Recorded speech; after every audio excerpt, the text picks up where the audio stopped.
9 games on Tuesday. Starting lineup changes, injuries, of course, big breakouts. Let's crack open an avocado. Michael Bolton. Thanks, Josh. It's Michael Bolton here, and it's time for another episode of the Locked On Fantasy Basketball Podcast. Let's get to it. Let's get to it, indeed.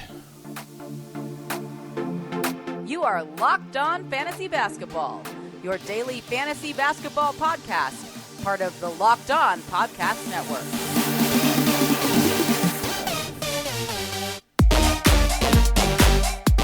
Hello and welcome to the Locked On Fantasy Basketball Podcast, brought to you by Basketball Monster. My name is Josh Lloyd, and as Booker T once said, Hulk Hogan, we're coming for... No? All right. I'm also the lead fantasy analyst at basketballmonster.com, and you can find me on Twitter as always at redrock_bball, on TikTok at redrock_bball, and on Instagram at Locked On Fantasy Basketball. Today's episode is brought to you by Game Time. Download the Game Time app, create an account, and use the code Locked On NBA for $20 off your first purchase. Thank you also for making Locked On Fantasy Basketball your first listen every day. We are free, and we are available on all platforms. Be a double banger. Subscribe here on YouTube. Thumbs up, watch the video, and then go listen to the audio, and vice versa. Helps out the show. It's great. Also, it's good for you to hear my voice doubly. Yeah, I'm sure you'd love it. You love it. And I loved the fact there were 9 games on, and there's lots for us to talk about today in fantasy basketball, including injuries, opening up opportunities, including one of the biggest pickups of recent memory, I guess, with the big performance, and maybe he's in line for the monstrous line of the night. We'll find out later on in the show, but let's talk about what we do need to talk about here to begin with, and we'll go through some news. And we got some news from Tom Arizali, who was covering the Clippers-Hornets game, and he said that the news was that LaMelo Ball is not taking contact in practice yet. I thought he might be back. We've seen him do his regular pre-game warm-ups. It's not great, is it? So let's say that he's probably out for the rest of this week, but who knows? We know the Hornets and the injury reporting. It's sick, it's stellar, it's awesome, it's fantastic. So who knows what that means? But that was a Clippers reporter that gave us that little chunk. So there you go. We got the news from Gregory Popovich that Victor Wembanyama is going to miss one of the Thursday-Friday back-to-backs. They're both against the Blazers. Which one, I don't know. We obviously saw today that Zach Collins is not a must-roster player. But what we will get in one of those games, and we bloody hope, if you're going to drop Zach Collins, you would hope that Wemby plays on Thursday and sits on Friday when there are 10 games on, so that the Collins value is not as high and it's not as important if you miss it. But that's sort of what he's turning into, a stream when Wemby is out player. But now that we know there's going to be a game this week that Wemby's going to miss, then maybe you do have to hold it. It is a frustrating one. The other one that we got is that Joel Embiid is out for Wednesday's action. I just thought that was important to note. So we go back to the Paul Reed well, I guess. Oubre's value jumps up in that one also. And we just hope that we get him back soon. Yeah. It's frustrating. We know. Let's look at some waiver wire trends over the last 24 hours, the most added players and the most dropped players. Number one most added player was Jaden McDaniels. It appeared that maybe we were getting a breakout and maybe he was figuring it out with no Karl Anthony Towns, and I regret to tell you that we were wrong because, he was up 16%, and I reckon that we can, we'll talk about later on in the Wolves game, but I reckon he might end up on the bench back on the wire. Big Dick Nick Richards up 16%. Why did it take this long to add him? The Hornets you're going to be shocked at this, the Hornets had a reporting snafu. They submitted their lineup with Nick Smith starting at center. Yeah, wrong Nick, big fellas. Nick Richards is who you wanted. I don't know why it took so long for people to add Richards here. Are they getting bamboozled and swindled by the doubtful tag on Mark Williams? You just have Richards, you hold him, and then you drop him when Williams is actually back. Simple. Jaden Ivey up 15%. Well, cool. We'll talk about them later on. Dorian Finney-Smith up 12%. The perfect stream guy who you can absolutely turf out tomorrow, and then you stream him back in, and then you turf him. Actually, they play tomorrow, so maybe you hold on. Jeremy Sohan, that worked out all right. He's also in that zone of like 40 players, 30 players that are always going to be, maybe I try them today. And, if I need to drop them to get somebody else in, they're definitely droppable. And that's actually totally good to have a player like that on your roster, because when an opportunity arises, like Andre Drummond, who became an absolute must-grab player yesterday, well, then you move on from Finney-Smith or McDaniels or Sohan. You get rid of him and you try Drummond. And then you absolutely lift this desk right up without even using your hands. And I don't know what the women's equivalent is, but I'm sure you're doing something pretty exciting as well if you did add Andre Drummond. We'll talk about that later. Alex Caruso, up 10%. Also, He should have been rostered way before this. And you continue to grab him and enjoy it. The most dropped players, Trace Jackson-Davis. Yeah, it was a little bit disappointing after Christmas. I will hold, but if I had the option to drop him and add a Drummond or one of those surging players, no problem doing that. He's still their third string center, unfortunately. Leaky Beasley down 15%. I did it today. I dropped him. See you later. Might add him back, but you can do that. Al Horford, a very clear drop as well. Very hard to argue with any of this. Dante DiVincenzo down 13%. Absolutely drop him. Reggie Jackson down 11 and Caleb Martin down 11. They were all Christmas Day streams. Some of them were guys we'd held for longer. They're not really doing it. And they're in that morass of guys where you go, maybe. But we're all still about taking shots. That's why we added Trace Jackson-Davis. They won't all work. That's why we added Brandon Pajemski. Did work. Might not last long term. As we drop these guys whose upside is so limited and requires injuries to get there, we drop them and then we get them back later. That's how I like to approach this. You may have a different way of going about it, and that's okay. But that is how I like to approach it. Let's look at the games. Across the NBA on Tuesday, there were 9 of them on. The Battle of the Mystics. Well, the Mystics is a WNBA team, so maybe I shouldn't call them that. Anyway, it's the Magic versus the Washington Wizards. Orlando wins it. 127-119, the final score here. Franz Wagner, 28, 8 and 9. He'd had some little disappointing stretches, but this is good from him. While Paolo Banchero was featured on the Buy Low show earlier today, did he come back to that? Well, not really. Like 24, 3 and 8 is still really good. A steal and a block is good, but the percentages is what's killing him. 50 from the line on 4 of 8, that hurts, and 46 from the field on 22 attempts. That hurts as well. It is going to not artificially, it's going to deflate his rankings if you believe that every cat player needs to be good in every category, which I think is a horrible way of attacking head-to-head leagues. It's good, it's fine for Roto, but bad for head-to-head. But it will also display this, and you'll see on Yahoo, man, Paolo's 160th, man, better drop him. No, you don't. But Paolo's teammate, Wendell Carter Jr., get that garbage out of here. Not that I don't think Wendell's good. I've been a supporter of Wendell Carter for a very long time. But 21 minutes, 6, 4, and 2, a 3-center minute split, I don't care. I don't care about whether he gets better later on. He might, but this is like what we said with Markelle Fultz early on. Go like, if he comes back and he's fine, what's his best case? Top 90, top 100? Is that worth holding through the nonsense? No, it's not. And they're running a 3-center rotation, so move on from Wendell Carter. We wanted to see what would happen, but they've reintroduced more variables now by putting Goga back in, and Goga looked good here. Not adding Goga, of course. He played 12 minutes, had 10 and 7. But we're Jack and Wendell, no problem. Big game from Anthony Black. Mr. Black. 23, 6 and 1, 4 steals, 4 threes. 69% shooting. Very, very obviously his best game of his career. Very obviously. The shooting's great. The steals are great. I don't think there's anything long-term in this. If you wanted to stream him in 14 teamers tomorrow with Fultz still out, by all means. But I'm not doing it in 12s. Not much else going on in this one. Cole Anthony, 11, 3 and 4, 23 minutes. And when Jalen Suggs back, I just think Anthony's in that Leaky Beasley territory of a fringe 12-team guy who occasionally is good, occasionally is not.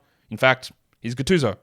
And Suggsy had 11, 3 and 1 with 3 steals, a block, and 3 triples. And I've never seen a more Jalen Suggs line in my life. For the Washington Wizards, the Tyus Jones sell high continues. This man is 15th over the last 2 weeks. He shot 62% again, 22, 6 and 6, a steal, a block, 4 threes. And there's numerous reasons why he's a sell high. Not only is his shooting have absolutely zero chance of sticking, the blocks still somehow keep coming. I don't know how. But he's at huge risk of being traded into a reserve role. If I could get any top 45 player in a trade, I would absolutely do it. But he is killing it at the moment. And maybe we were a little quick on shoveling dog shit onto Jordan Poole and also onto me. Maybe. We'll see. Not claiming victory. It's still a huge L. But Jordan Poole had 30 points with 6 threes, 3 assists, 3 steals, 55 from the field, 100% from the line. He's top 70 over the last 2 weeks. He's 120th for the season. It's coming around. It's not there. It's nowhere near it. But it's on the way up. And he's now doing the things that when I thought he could be a 4th round player, he's doing the things that I thought he could do. It just took 10 weeks to get here, which is ridiculous. So if he was dropped, add him like I did. Dan Gafford, 13, 13, 2 steals, 3 blocks. What an amazing... He stunk to begin the year and people dropped him. And now look at this turnaround. Still a sell high though.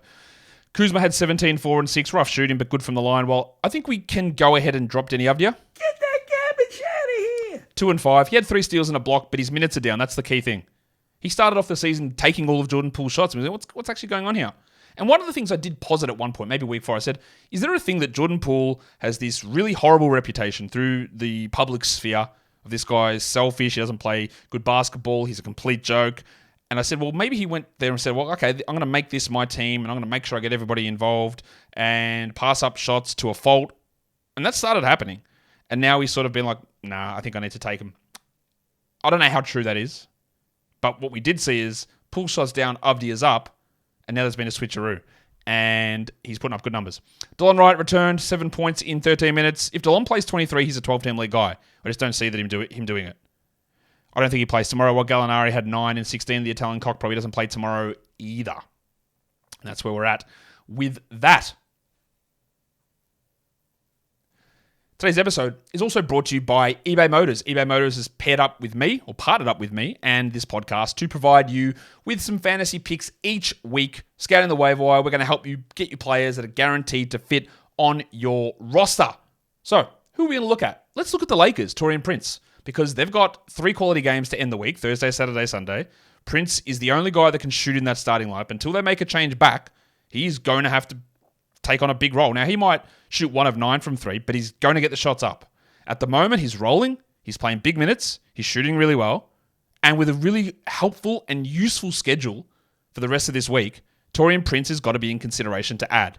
And then when he cools off, we move on. That's as simple as it gets, and that is a great way for you to win fantasy championships. And eBay Motors knows that a championship team is about each player being a perfect fit, and that is the same with your vehicle. With over 122 million parts for your number one ride or die, you can make sure that your ride stays running smoothly. Brake kits, LED, headlights, roof racks, bumpers, whatever it is that your baby needs, eBay Motors has it. And with eBay Guaranteed Fit, it's guaranteed to fit your ride the first time, every time, or your money back. You notice how on these eBay Motors ads, I find it harder to ad-lib the things because I don't know about cars. But I don't need to know about cars because I know that if I was getting parts for them, I could just go to eBay and see because they have this thing that will just match it up with my model of car. I don't have to know the intricacies. eBay Motors has that covered for me. That's what the guaranteed fit is there. And with these prices, you're burning rubber and you're not burning cash. So keep your ride or die alive at ebaymotors.com. eBay Guaranteed Fit is only available to US customers. Oh, damn it. Eligible items only and exclusions apply. Okay. Let's go on to game 2, and it's sad news because, well, it's good news. It's sad news because the Detroit Pistons now hold the NBA record for the longest in-season losing streak of 27 games. And cool, right? I said before I wanted to see this game, and it was a really entertaining game, because I either wanted to see history be broken or I wanted to see the team win and the emotions that pour out. And now that they've lost, it's not going to happen because this is an inept organization that honestly doesn't care about basketball. Straight from the owner's mouth. Oh, apart from winning, we're actually a really successful franchise. Oh, cool, are you? That's great. They need to fire Arn Tallon and Troy Weaver, a man who should never have had the job to begin with. And I've been very steadfast with that. But they won't. So I don't know what changes. Monty Williams is never going to be fired this season. Never going to happen. 100% not happening. It's just not going to happen. Unless Tom Gores has just got extremely generous and goes, Monty, take $50 million and go away. But then Steven Silas coaches. So what does that approve? What does that change? Nothing. This piss poor organization, the fans deserve way more than they're getting from these disgusting front office executives who just cannot understand how to make a real NBA team. But let's talk about a sort of real NBA team, the Brooklyn Nets. They win 118-112. They were down early in this game, but their starting lineup needs to change. And I know you're going to say, Josh, you're just a Cam Thomas hater. I'm not a Cam Thomas hater. I don't hate the bloke at all. I don't know the guy. I don't know anything about him. What I do know is that I just don't have a very high opinion of him as a guy that's a key piece to winning basketball. And to me, he is the guy when you look at every single advanced stat, his numbers are so negative, and that starting lineup's like the worst 5-man group in basketball of starting groups. He needs to move to the bench. And in fact, when they came back to close this game, he was on the bench. He got benched down the stretch because he can score, but it's at the detriment of everything else. And you say, well, Josh, getting 20 points at 53%, he had 17 points at 54 is great. Cool.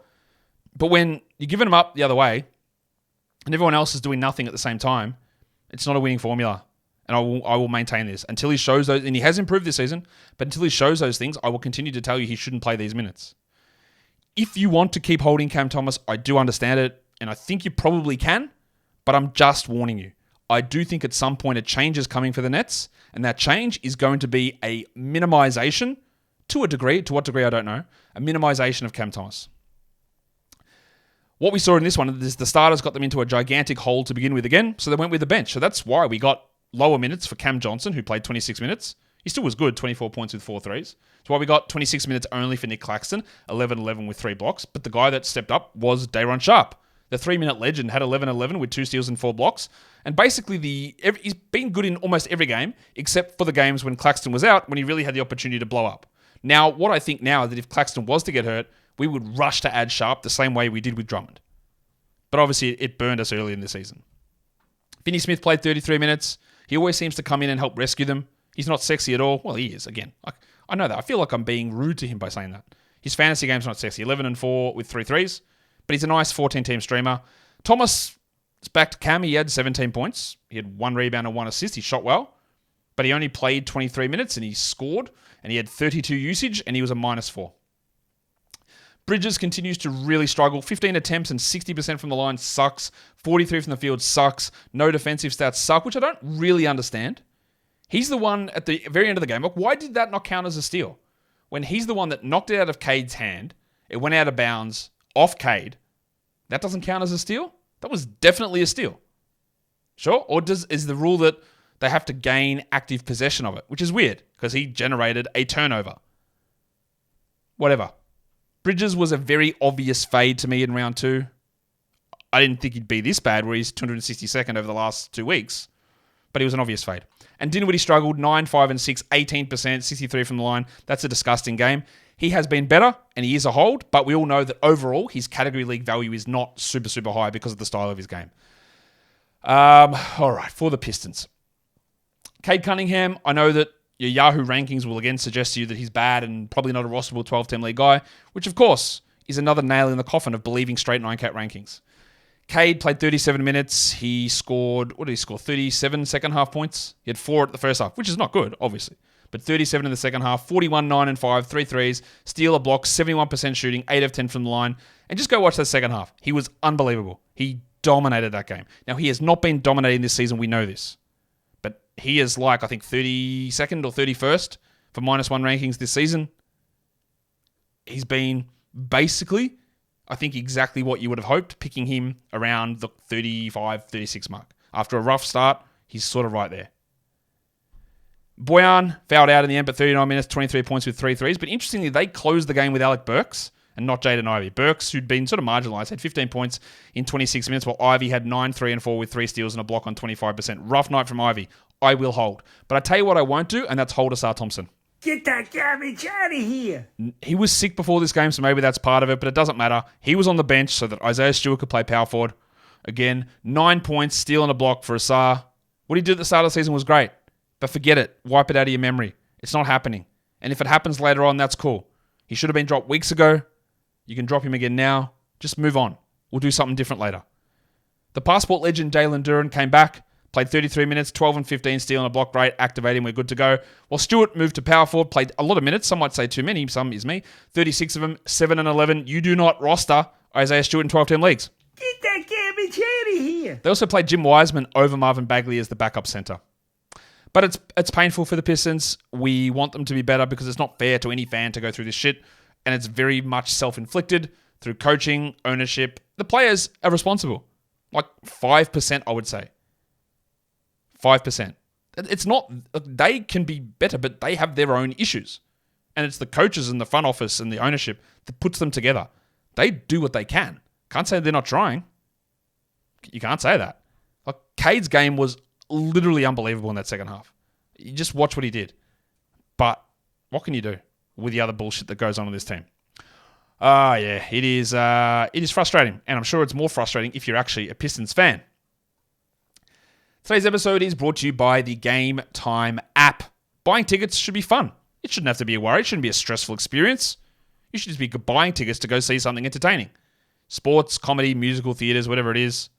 Game Time's got those tickets. They've got the flash deals. So when something's happening in your area, they tell you about it. They've got the last minute deals. When something's happening like today, they'll tell you, hey, we've got discounted tickets. They've got all-in pricing. They've got zone deals. They've got views from your seat. They've got event cancellation protection guarantee. All of this stuff is all there to make your experience going to an event, but purchasing the tickets to be as worry-free as possible. So take the guesswork out of buying tickets with Game Time. Download the Game Time app, create an account, and use the code LOCKEDONNBA for $20 off your first purchase. That is, terms apply, yeah. Create an account, redeem the code LOCKEDONNBA for $20 off. Download Game Time today. Last minute tickets, lowest price, guaranteed. All right, that was a lot of talking for 2 games. Let's do the next one, where there's actually stuff to talk about as well. The Utah Jazz and the San Antonio Spurs, and I will continue to not understand what is happening with the Spurs and their lineups, but they won 130-118 because Taylor Horton-Tucker and Keontae George were both available, so Chris Dunn started, and he played 19 minutes. He had 2, 7, and 6 on 0 of 2 shooting. We can go ahead and drop Chris Dunn. Even if he starts, that's not enough to matter. Taylor Horton-Tucker played 0 minutes. They claimed that maybe he was not quite right from his foot injury, but we know that with these players back, him and Dunn can be jacked. Get that garbage out of here! What was interesting is that Jordan Clarkson had 24, 6, and 8. That's a robust Clarkson game. And Sexton played 29 minutes starting over Clarkson. 20 and 3 with 6 assists. But with that that Sexton line, most Clarkson, which is probably fair enough. With the Sexton line, he shot 80% to get there. If he shoots 50%, he didn't hit any threes. If he shoots 50%, 6 points less, 14, 3, and 6, we look at it and go, it's still pretty good, but maybe we're not as excited. So if you drop Sexton, I think it was the right move, but he still is holding onto the job. I don't think it's going to last long term. And if you want to hold him for now, go for it. Same with Clarkson, but I'm not really sure how it all plays out. Markkanen had 31 and 12 with 5 threes, a really good game there, while the Walker Kessler bench experience continues. I don't really understand what's happening, but 11 and 7, 1 steal and 4 blocks is actually still pretty good. Definitely a buy low and definitely a hold.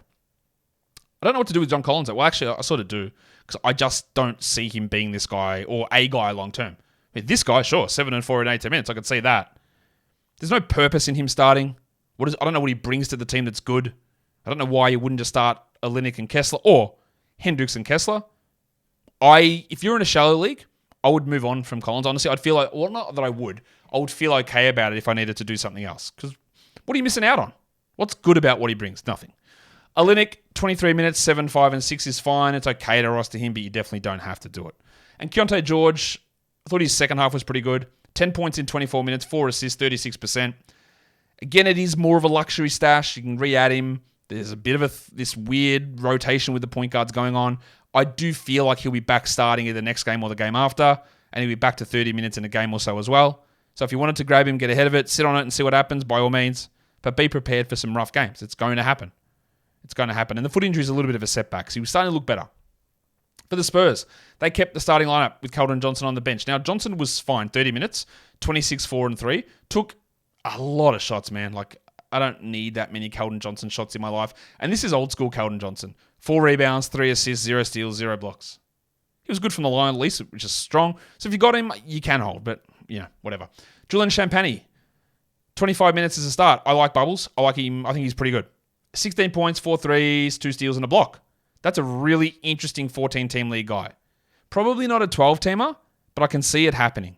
While Vassell finally took his finger out, 22, 4, and 3 with 3 steals. Good game. What do we make of Wemby? 24 minutes, 15, 7, 4 assists, 1 steal, 5 blocks. What I make of that is that is ridiculous with only 24 minutes. He's going to sit one of the games coming up, but again, he is awesome. And Zach Collins played only 18 minutes, 6 and 4, 4 assists and 2 blocks. So Wemby was on a restriction. He played only 18 minutes, Zach Collins. He's going to have a big game on Thursday or Friday.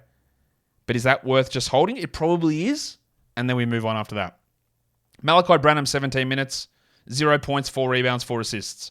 Pop got sick of him. Second half, he started the second half and then pulled him, and he just never brought him back in. And we saw Trey Jones play, and we saw Blake Wesley get minutes. Now, Jones played 27 minutes, 6, 4, and 7 with 2 steals.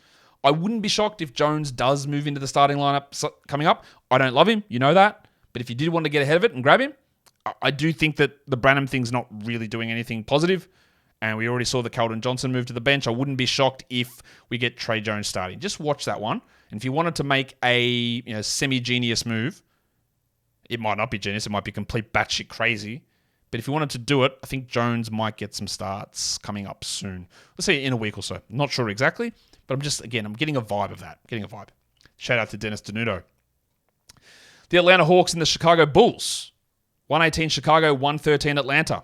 Jalen Johnson was back, 10-9, 4 assists, 29 minutes. That doesn't blow us away, but who cares? He started, he played 29 minutes, he's back, that's all that matters. And with DeAndre Hunter out, the depressed penis slid down to number 3 on the rotation. Small forward, 13-8 with 2 threes. So if you've got him, you can hold. Trae Young, rough shooting night, 21 points on 17 attempts, but the 13 assists are nice. Well, DeJounte Murray was also rough shooting, 40%, but he had 17, 6 and 4, 2 steals and a block, good production across the board. There's so much chatter about DeJounte Murray getting traded at the moment. Now, I'll get these questions, and I think I'll probably stop answering them probably now, but let me just give a blanket statement. I just think it's a bad idea at this point of the year, we're not even in January, we're pretty close, we're not in January, to start debating or discussing things for your fantasy team about hypothetical, weird trade rumors and whispers about where a player might go and what that might mean for their value. A, you can't do shit to control it. You don't know what would happen. Could DeJounte Murray get traded to a situation where he's actually in a better spot? Sure. Could he get traded to a spot where he's a reserve playing 24 minutes a night? Absolutely. But you don't know any of those things. So there's just no point worrying about it or thinking about it or making moves on it. There's nothing guaranteed there either way. So I get the questions like, man, what do you think about DeJounte? What happens if he gets traded? I think nothing about it. And if I hear something actually become concrete, then I will think about it. And I think that is not a winning formula, but I think it's probably better for your overall fantasy sanity as well. It's just to not think about that. Or who'd be the winner if he got traded? Well, I don't know. Because he could literally go to 29 teams and there's thousands of different ways that this could play out. So just don't think about it like that. But there is a lot of chatter about it. Bogdanovic played 31 minutes, which is encouraging. 22 points on 38%. It's not good ball. Okongwu's minutes went down to 21, and basically he played only as a backup center. Now, 11 and 6 with a steal, still good enough to be held in 12s. But that's a little troubling that he didn't get any crossover minutes. Watch this one. While Capella had 13 and 5 in his 27 minutes for the Bulls. We talked about it on the Daily Look Ahead yesterday, and as soon as Vooch popped up on the injury report with a groin thing, I said, go and add Andre Drummond. He basically popped up as I started recording that show. I said, look, he's not listed here on the stream of the day because this has just happened as I'm recording it, but this is the guy that we add. We go and I changed at the end. I put him on the bloody thumbnail. I said, we've got to go and add Andre Drummond. Not in my wildest dreams that I expect him to be a 39-minute legend, but remember, they have no backup center at all. They played the Red Rooster. Terry Taylor is the backup center. Their backup other center is Adama Sanogo. That's it. They have no other center. Because again, they're an inept franchise who doesn't know how to build a roster. Drummond had 24 and 25 with 3 steals and 2 blocks. Yes, 24 and 20. He almost had a 25-25 game. He had 3 steals, 2 blocks, 85 from the field, and just as a little bonus, he hit both his free throws. That is an absolute monster game. And now your question will be, well, is it a one-game stream? Think of it this way. Nikola Vucevic was listed questionable with a groin strain. That's a muscle. That's a soft tissue injury. And they said his return will depend on how he responds to rehab. That is a week out for Vooch. Minimum. To me, this is 2 to 4 weeks. I don't know that, but it is a soft tissue muscle injury on an old bastard. This is not going to be a one-game thing, would be my guess. So therefore, if you didn't grab Andre Drummond yesterday, you 100% have to do it now. It might be 3 weeks worth of value. But can you find a top 40 player on the wire for 3 weeks? No. I don't even know if Drummond will be a top 40 player. He might be. Over the last 5 games, he's 49th in 20 minutes a game. So, yeah, you've got to add him. Vooch also, 82-game durability legend from last season. Caruso, 11, 5 and 5 with 2 steals. Shot only 20%, so would have been way better. Must roster player. And I did say this. I said Patrick Williams is going to have a 4-1 and 1 game with a steal. I was wrong. He went 6-1 and 0 with a steal. That's what happens. But don't drop him. Clear hold. And don't try to, again, people try to overcomplicate fantasy at times. Maybe I'm guilty of that as well. But there'll be people, and I've seen it already, Man, was Williams only playing well because Vooch was next to him? Look, it's one game. Don't overcomplicate that. Don't drop him because Vooch is out now. Don't overcomplicate that. People will also go, man, well, Kobe White, I knew it. I knew he was going to fall back or down. Things are going to go bad. Yeah, look at that. 32% shooting, 63 from the line, shithouse. Wasn't a good game. But on a bad game, he had 19, 5, and 5 in 37 minutes. Hold him. Don't need to panic. We're good. DeMar DeRozan was on the Sal High show today because I said there was a few things I didn't think would stick. Block rate being number one of them. He had 0 of them. Field goal percentage being another one. He shot 47%. He was 7 of 7 from the line, so we love that. 25, 2, and 6 is not a bad game from DeRozan at all. But he was always going to push back down, and that happened. And I haven't even mentioned Ayo Dosunmu because I don't really want to, but I will. 35 minutes, 19, 7, and 4 with 3 steals. He did really benefit from the absence of Vooch because they had to push smaller. They had to, and Dosunmu got more playing time. Also, Patrick Williams sucked, so he got more playing time there. I am not going to add Ayo Dosunmu in 12-team leagues. I'd consider it in 14s, but he, like Patrick Williams today, is likely to go 6-1-1 in 25 minutes next game. That is how Ayo Dosunmu usually rolls. The next one is another game with a lot of interesting developments in it. A lot of interesting developments. All right. 123 Indiana, 117 Houston. We had a starting lineup change before the game for Indiana. Then we had an injury in-game for Houston. We also had an injury in-game for Indiana. So Indiana changed it up. Jalen Smith, promised power forward starting legend, old Sticks, they went back to standing by their man and they started him at power forward. And Obi Toppin got benched. And let's just get this out of the way now because Obi Toppin, Get that garbage out of here. he's been a drop for weeks. He had a little stretch of about 4 games that were good. He's a clear drop, has been for a long time. And he's rostered in, what is that number? 57% of 12-team leagues. Guys, stop it. He needs to be moved on from. So they started him and they also benched Bud Hield and they started Aaron Nesmith. Now, it didn't actually really change the value of those guys. Nesmith played 30, Hield played 33. Hield had 11, 5, and 5, which is not great, but it's fine. And Nesmith had 10, 5, and 2. Hield is still a 12-team league guy. Nesmith probably is, but to me, he's got really limited overall upside. So you can have him, but you don't have to. As for back to the Sticks discussion, he sort of hurt his head. He went to the locker room. He came back, sat on the bench. No word on a concussion thing, but he has had problems with that already. In his career, I think it was last season he had it. 12 and 8 with 1 steal, 2 blocks in 23 minutes. Dare I say it, that is big avocado-esque. And like we said with Drummond, you sometimes just got to take a chance. Well, you got to take a chance a lot. So could Smith stick as the starting power forward moving forward? Sure. Could it be for a week or 3 months? Yep. Could he be a 22-minute player or a 30-minute player? Also, the answer to both of those questions is yes. But 12 and 8, 1 steal, 2 blocks, for a guy that's already the 150th ranked player playing as a backup center this season, you don't leave it on the wire. I don't like Jalen Smith as a player. I don't think he's particularly good. But you don't leave it on the wire. You go and at him, and then we figure it out later, as per usual.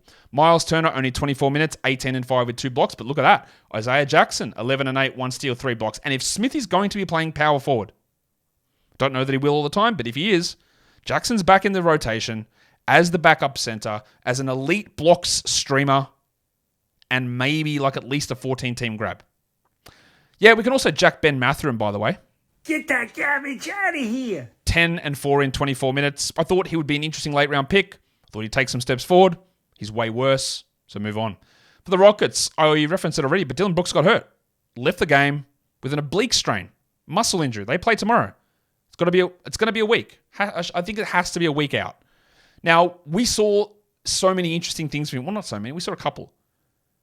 In the first half, and I talked about this at length, is that Tari Eason hasn't got this clear path to minutes. And he played 7 minutes in the first half. And then Dylan Brooks got hurt. So he played 26, 19 second half minutes. 16 and 8 with 2 steals, absolute must roster if he's available going at him. I don't know that he plays tomorrow. It's a back-to-back, but who cares?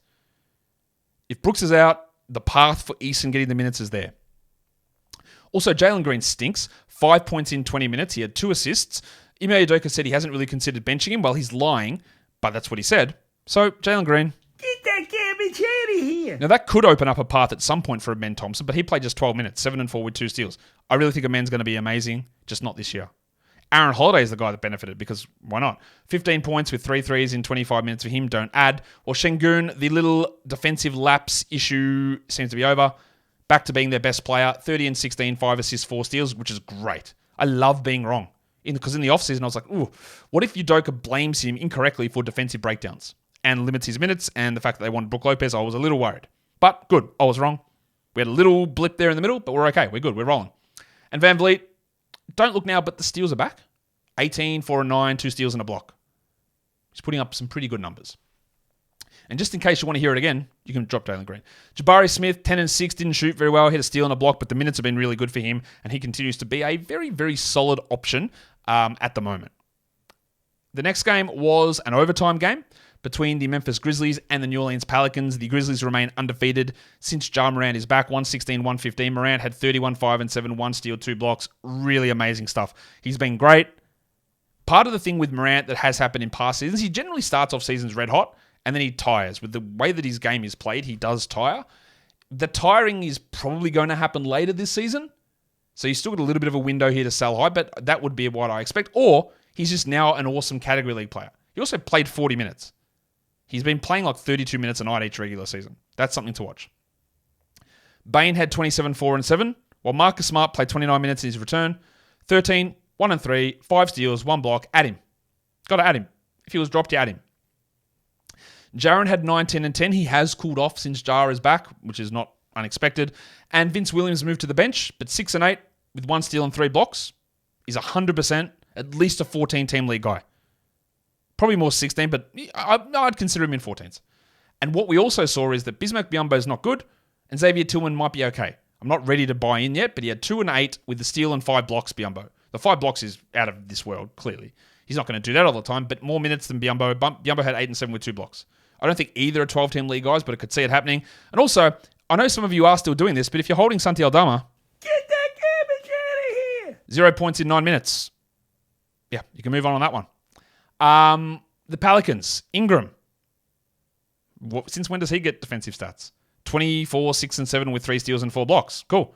Zion, 23 and 11. Unfortunately, he was bad from the field and subpar from the line, but the 23 points is good. Not a great game. While Valanciunas was on the buy low or sell high show, obviously today, he had 17 and 13 and played 36 minutes. He only had a block and no assists, but another good game. Still think it's a buy. I still think it's a sell high.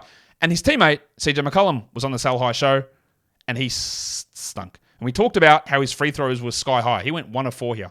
He also shot 43 from the field and had 16, 2 and 2 with a steal and a block. And my main question to him would be, what would you say that you do here, CJ? What is the point of you being on this team? I don't get it. It's not his fault. I don't get how he fits. And that's why I'm constantly like, I think you sell high, because at some point he is going to get marginalized. And we've seen usage of him continue to drop and drop and drop. And now efficiency drops. It's a worry. I think we're done with Herb. Get that garbage out of here! He played 32 minutes, but Andre Robertson here, 4, 3 and 3 with a steal. This is a steal specialist who doesn't get him. Move on. Trey Murphy's better. Murphy had 10 and 7 in 36 minutes, while Daniels had 2 steals in his 19 minutes. The next game was a blowout. The Minnesota Timberwolves and the Oklahoma City Thunder, and the blowout came from the Thunder. 129 OKC, 106 for Minnesota. On the Wolves side, Towns returned.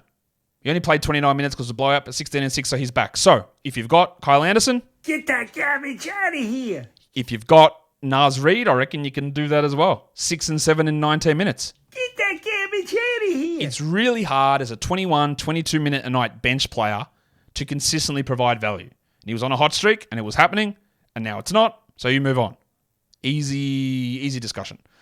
Conley had 17 points. Edwards had 25, 7 and 6. Unfortunately, he was able to brutalize your free throws there. 69% on 13 attempts is horrible. And Gobert had just 10 and 5, a stinker from him.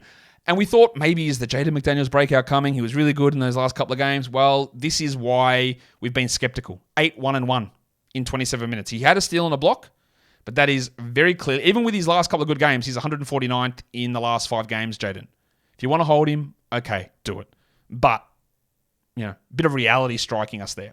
For the Thunder, Giddey returned. Jalen Williams was sick before the game, but they both played. Giddey still only 25 minutes. Again, blowout is a part of it. Giddey's playing better, and if you want to roster him in 12s, no problem.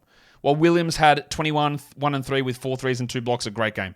Dort, I think I said this on the pregame show, that Dort is likely to have a game where he has 20 points on 9 shots. Well, Dort had 20 points on 9 shots. He had 2 steals and 2 blocks with 5 threes, and of course, we don't trust it for a single second. He'll have 4. And my other prediction was 4 points in 9 shots the next game. Let's see what happens on that one. You don't need to roster him well, you can stream him, obviously. While Chet had 20 and 5 assists with a block, Chet has cooled off somewhat. He's still really good, obviously, but he's cooled off just a little bit. Just a little bit. While Cason Wallace moved to the bench, 5 points in his 24 minutes. We had a bit of an upset in the next one. The Blazers at home easily take care of the Kings, 130-117. Fox put up a huge line. 43, 8 and 4 with 7 triples, 2 steals and a block. Unfortunately, just 67 from the line, but 62 from the field is great. He's been really strong, and so Sabonis was good too. 34, 12 and 5, unfortunately a 0-0, but good percentages, both of them. And he has been, I guess, somewhat disappointing from where we expected him to be, but still all right. And after that, it was just a melange of bullshit. Melange of bullshit. I wish Ben was here recording this show with me, so when he talks Keegan Murray, we're going to have a chat about this game. 5 points, 18% shooting, 4 rebounds, 2 assists. He'd been flying. He'd been on a real good run, but I just still firmly believe that he is not that guy. He is not a top 50 player. He still needs to be rostered. He is a top 100 player, but there is too much inconsistency in his overall game for me to get super excited about him long term. It's one of those, again, highlight reel biases. You'll hear everything about him breaking the rookie 3-point record, about him hitting 12 of 12 threes in a row to begin a game, and you won't hear shit about a 5-point game on 18% shooting. And I get it. I get why. But for us in fantasy, it matters. It matters. I don't hate the guy. He's fine. Just think he gets maybe a little overhyped at times. Harrison Barnes had 9 points in 36 minutes. Cool. Good for him. Do not need to have him on your team. And Malik Monk returned, and he was also pretty bad. 7, 1 and 4. 27% shooting. I do think you hold Monk. But if I'm in a 10-teamer, you can probably do better. But I still think we hold him. Pants, we very, very obviously don't. He is still rostered in way too many spots. 5 points in 22 minutes for Kevin Huerter. 2 rebounds, 2 assists. He started off the season with that nice little 3 or 4 game hot streak, and he's back to shit again. Again, fairly predictable. Fairly predictable. There's going to be lots of ups and downs in fantasy, but the overall sort of value of guys like that, we sort of understand where it is. Just a really disappointing showing overall from the Kings. The Blazers, though, without Shaedon Sharpe, and without dominating, they dominated. They started Moses Brown for God knows what reason. The C-parter, though, only played 14 minutes. He had 11 rebounds and scoreless, one of the weirdest lines you'll ever see. But it was the big fella, the Great Barrier Reef, who really stepped up. Duop played 32 minutes, 25 and 9 with 3 threes. He's actually a quite high usage reserve center. A little bit Montrezl Harrell in terms of his usage. Don't need to add him, of course, but that was good. Brogdon played 30 minutes, 19, 5 and 6. We keep rostering him until he moves to the bench and hopefully plays 23 minutes. And Simons had 29, 4 and 3, another strong game. But I think the thing that I want to take out of this is Scooter Henderson. Sterling played 28 minutes. He looked much better. He's still only shot 40%, but 17, 1 and 11. And what's one of our mantras? What have we got tattooed on our arms? Get ahead of it. Shop early. Avoid the rush. Shout out to Charlie Sutton. I was, middle of last week, I said, okay, drop him. Let's move on. And we'll grab him if we see signs. That's a sign. At some point, it is going to be turned over to him, I'm guessing. That's a sign. It might not work out. And you honestly don't have to do it. But it's a sign to me where I go, oh, I'm interested. I wouldn't prioritize it like I'd add Drummond. I'd probably add Sticks over him. But it's a sign that we're interested in it. Shit one from Jeremy Grant, 13, 2 and 2. He continues to be good enough to hold and annoying enough to be annoyed that you have to hold him. And Thibault played 26 minutes while Kamara only got 18. Thibault did what Herb Jones should. He Richie Benoed, 2 threes, 2 steals and 2 blocks. He had 4 assists in 6 minutes. He's a great streamer for defensive stats, but absolutely not someone that you need to roster as a must. Not at all. Not much else going on there. The buy low, though, with Ayton missing this game is wide open. You can get him for nothing, I reckon. Some people will drop him. I'm convinced they will.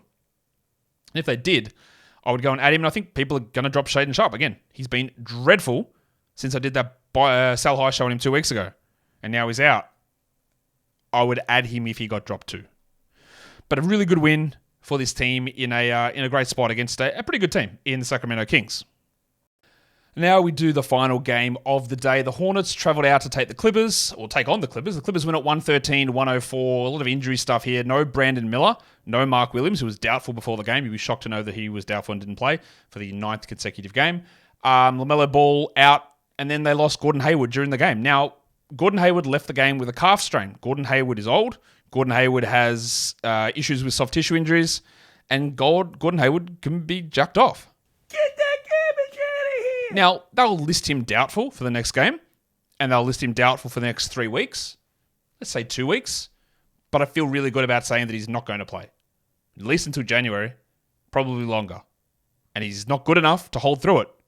And sometimes we wait based on the nonsense reporting they give us.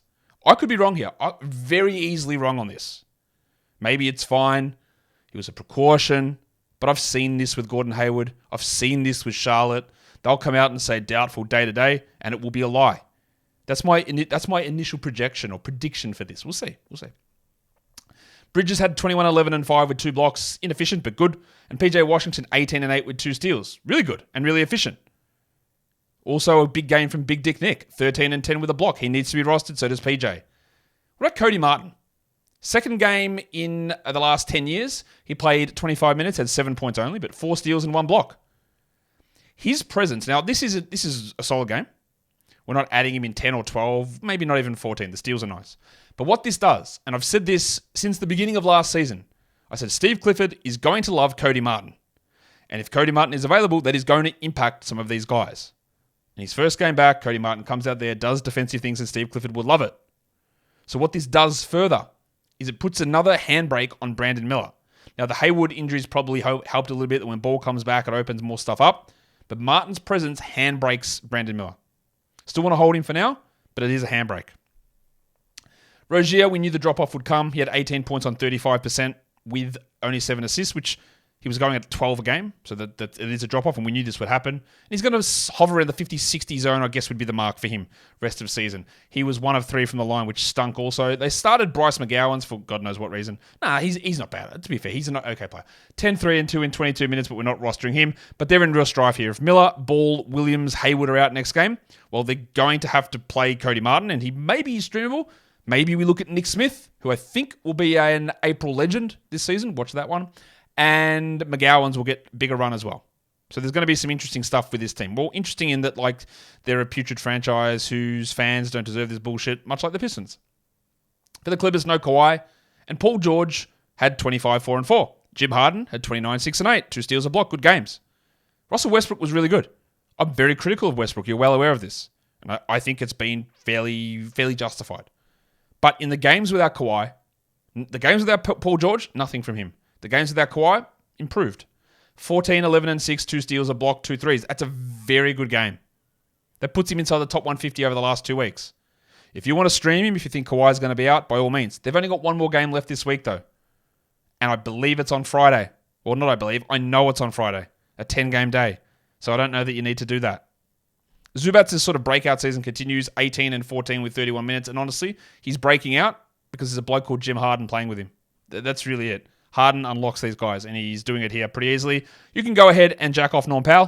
Get that garbage out of here. 1 more game this week, 7 points, 28 minutes, and surely no one is rostering Amir Coffey or Terrence Mann. Surely not that. That's not happening. There's no way. Anyway, that is the 9 games done.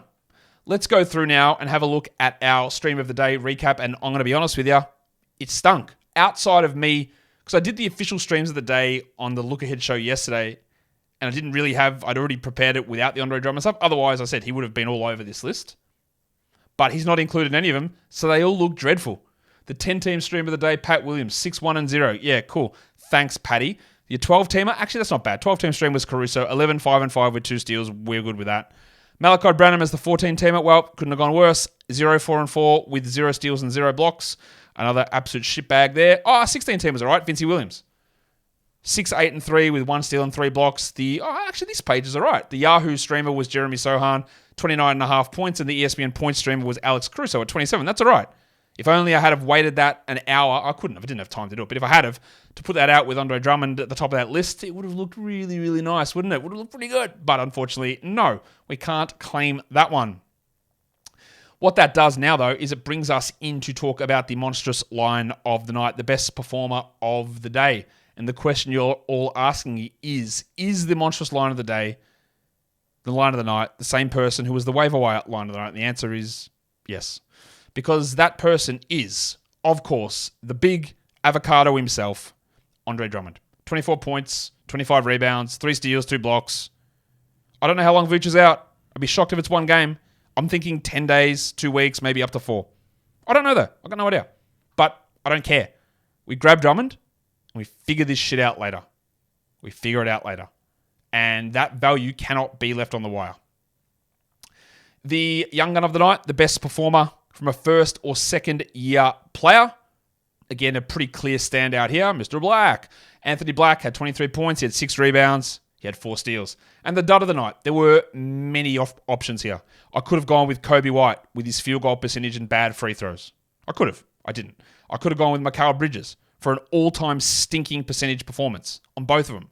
But instead, I'm going to go with the Filipino legend himself. Jalen Green. 5 points, 1 rebound, 2 assists, 22 minutes. Not looking good. He stinks. He completely stinks this season. And that is not particularly good for him. And I think we jack him. In fact, he was on the droppable list 2 weeks ago. So yeah, move on. Let's go through the top 6 players. Starting off with the top 6 players in category leagues for today. Number 1 was Andre Drummond. Of course, that was an easy one. Number 2 was Cade Cunningham, followed by Shai Gilgeous-Alexander, De'Aaron Fox, Alperen Şengün, and Jim Harden. Your top 6 players rostered in under 50% of leagues. Of course, the big avocado is on top. Anthony Black is there. Next, yeah, look, Fultz is out again tomorrow. I guess you could stream him. I'm not that confident in him, but his minutes have been up the last 2. The Great Barrier Reef, Duop, was really strong. I don't think that Ayton is going to miss games. They've got a Thursday, Friday back-to-back against the Spurs, but if Ayton's out one of those, we stream in Reef. Remember, he got benched for Moses Brown, and he hadn't been that good in any of those other games.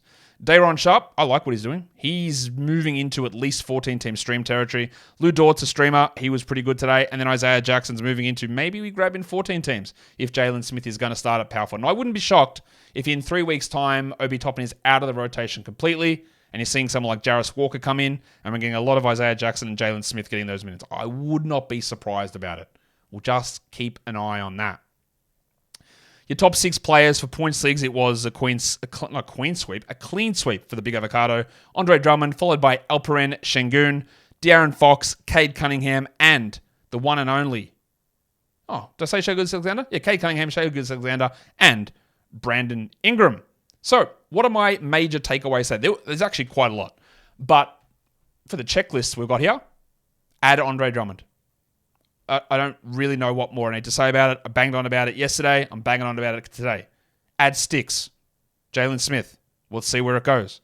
And I actually think you can consider Scoot Henderson. I wouldn't say he's a guaranteed must roster, but shop early, avoid the rush. Get in front of it. Get ahead of it. Get early. The drops, very obvious. We're dropping Obi Toppin. Get that garbage out of here. We're dropping Asar Thompson. Get that garbage out of here. There's probably some other ones that we did throughout the show, but they're 2 of the ones. If you got them, I think you can feel pretty okay about moving on in that scenario. And that will do it. Boxing Day in the NBA done. 9 games done. 6 coming up tomorrow. There'll be a full waiver wire show happening tomorrow as well. So stay tuned. Subscribe to this channel and you'll never miss it. And if you hit the bell, well, it's even easier. You'll never miss a show. And if you're on audio, double bang it. Go watch the video. If you're on video, double bang it. Go listen to the audio. Guys, we are done here. Thank you so much for listening, everyone. See ya.